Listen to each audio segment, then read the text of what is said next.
Hey, Mike Callahan here with a quick video how to help you embed and set up your estimate requests or hosted forms from Service Autopilot on your website. So one of the things we ran into as a certified advisor as of late is if you put two or more of a certain kind of form on your website, it will actually break and override the old form. So if you have a short form and a long form, so where we're capturing an estimate request and maybe a lead capture for a white paper or a lead magnet, that can break the actual hosted collection form. And hopefully they hit that form and then they're automatically entered into Service Autopilot, no double entry, and we can track the lead source. So what I'm gonna do is shorten the screen up here and show you what I'm talking about, how to actually avoid this in your Service Autopilot instance. So as you're looking at my screen here, I'm gonna hide this thing, but basically as you're going in right here, this box, the gray area on the bottom of the screen, is what actually happens when you have two or more of these forms in there. So as we scroll down, I'm going to hop live in the Service Autopilot, but forms are located under the marketing tab.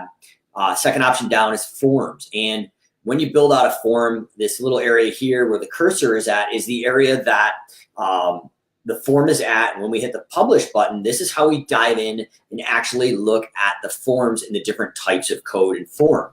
So what we're doing is if we have two or more of the embed code right here, it will override the existing embed codes. You can only have one embed code in your hosted website. I'm going to dive into Essay and show you what this looks like and why it happens. But the main takeaway is when that happens, if you get this fill out online form created by Service Autopilot block on your website, well, what that's meaning is basically you've used the embed form and it's only going to allow you to use one type of form. And I'm going to get into some things called iframe and some other things like that.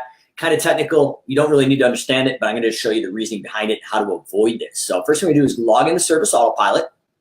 We're going to marketing forms.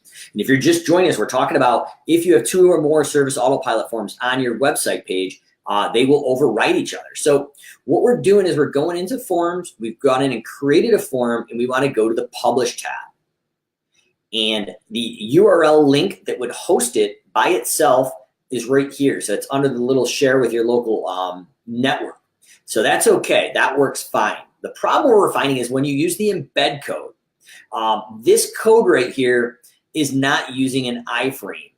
And as you scroll through it, the problem is if you have two or more of these hosted forms, the last form that you embed into your website will trump the existing one and basically create the scenario of this gray box. So if you or your webmaster are building these forms, this is what has happened. So next thing we're doing here is we're going in and looking at the hosted form. So the hosted form has this iframe in it. So that is totally fine. That'll work to get two or more of these forms. The full form, same exact thing. This will also work because your webmaster is probably going to go in and take different pieces of this code and chunk it out behind the scenes on probably a WordPress site. Or the strict code is also going to be used. It's not iframe, but it's going to be used by your webmaster to grab certain parts of it and style it the way you want it and make it mobile responsive. So the biggest thing I can tell you right now, taking out what we learned the last week or two here, is the embed code is okay and it works fine. It doesn't have the iframe in it, but mostly your webmaster will copy and paste and put that into your website without changing any of the code. If you want two or more forms on one page, do not use the embed code because it will trump the existing one. And the last one you embed there will be the only form that works. So if you or your webmaster are building out the website and trying to use the embed code, this is the error you'll get on the website. To avoid that, we're going into the forms and we're going to use either the hosted form, full form, or strict form. And those forms in the HTML copy, your webmaster is going to take chunks of that out and style it and put it on the back end of your website. So any comments or questions, leave below, but that was a question that's popped up with us. Giving this code to different webmasters to build this out with the HTML code. So you want to stay away from the embed code if you're using two or more forms on the same web page on your website. So last thing, if you're looking at forms, I'll give you a quick dive in.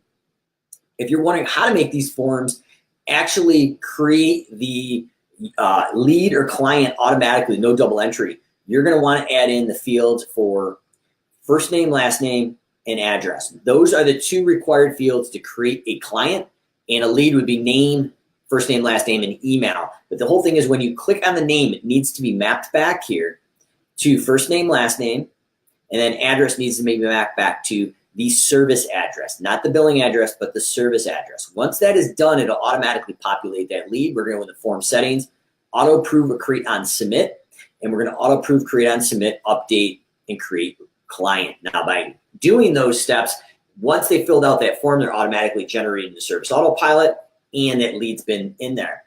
Next thing you may want to do is source on submit. Go in and select your website if it's in there. If you don't have your website set up, under the gear icon, under client sources, you can set up a tracking code for your website. So now we can run reports with Service Autopilot to say X amount of leads came off my website or a particular landing page, and all these leads that came in, so many requested an estimate, and so many became a client. So we can have a conversion ratio specific to that lead source in the Service Autopilot report. So any comments or questions, drop below. Main point of the video is if you're getting this funky little error box here for having 2 or more forms using the embed code, from what we found, that's a no-no. Use the in the forms publish tab. We are going to be using the other options. So we want to use the hosted form, the full form or stripped form, and that's where you or your webmaster go in and take those lines of code, style them, and stick them in the back of your WordPress website or any other type of website you're building. So any comments or questions, leave them below. Keep an eye out later today. I'm going to be putting out another video regarding piece rate pay reports in Service Autopilot, how to, on a high level, institute a piece rate pay system, going and paying your folks on the budgeted time, not the actual time they work. And the whole point of this is to create an alignment for your team to be on the same team for as a production and quality standard without any antagonistic relationship of beating each other up, saying, hey, guys and girls in the field, you need to go faster with quality. Now we're going to work with them for a quality, faster product and take the additional budgeted time they're not working and put the money in their pocket to motivate them financially as well, as building a culture around productivity and no complaints. So if there isn't any comments or questions below while we're live, hopefully this helps with embedding and getting estimate requests or short-term nurture lead magnets on your website for the upcoming season.